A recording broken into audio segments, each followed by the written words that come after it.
ইসরায়েলের তো প্রশ্নই নেই। যেখানে সৈন্য ঢোকাবে তারা এই কোয়াগমায়ার বলে এটাকে সামরিক পরিভাষায়, যে পাকে পড়া, কাদায় নরম মাটিতে আটকে যাওয়া, এই ভয়ে ওরা এখানে সৈন্য নামাবে না।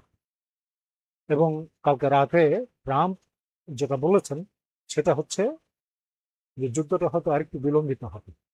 উনি চেয়েছিলেন 2 সপ্তাহের একটা অভিযান চালানোর জন্য, এখন উনি মনে বলছেন যে বোধহয় 5 সপ্তাহ লাগবে। 5 সপ্তাহ লাগলে এটা ইরানের জন্য আরো সুবিধা হবে সামরিক বিশ্লেষণের দিক থেকে।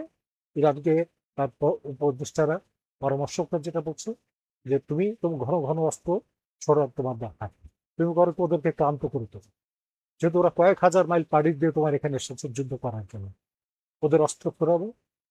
ওরা অলরেডি যুদ্ধ বিমান হারাচ্ছে, ইসরায়েল আক্রান্ত হচ্ছে, আমেরিকার যুদ্ধ মানে বিমান এবং তাদের বিমানবাহী রণতরী আক্রান্ত হচ্ছে। তারা আস্তে আস্তে দম ফুরাবে, যে দম ধরে রাখতে পারবে, অস্ত্র সংরক্ষণ করতে পারবে, তার পক্ষে বিজয় লাভ করা সম্ভব। তো সেই বিশ্লেষণে যেটা দেখা যাচ্ছে, ট্রাম্প এখন সময় বাড়াচ্ছেন। ওনার ঘোষণা ছিল 2 সপ্তাহ, এখন উনি আলোচনা যাচ্ছেন যে না, 5 সপ্তাহ লাগতে পারে।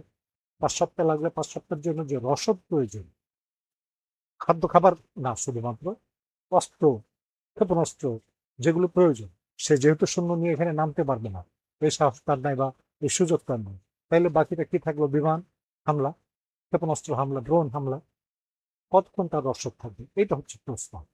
এবং ইয়ের আক্রমণটা হচ্ছে খুব ক্যালকুলেটেড। ইরান একটা ও আঞ্চলিকভাবে সবাইকে আক্রান্ত করে এটা প্রচন্ড চাপ তৈরি করছে যে তোমার দোস্ত আমেরিকাকে বলো যুদ্ধ বন্ধ করতে, এখান থেকে ঘাঁটি উঠাও। আমেরিকা এখন উল্টো চাপের মুখে পড়ছে ইরানের প্রতিবেশী দেশগুলো আক্রান্ত হওয়ার কারণ। কিন্তু আসলে কার কতটা ক্ষতি হলো সেটা যদি বাস্তবতার নিরিখে মাপা হয়, তখন দেখা যাবে যে আসলে জয়টা ইরান।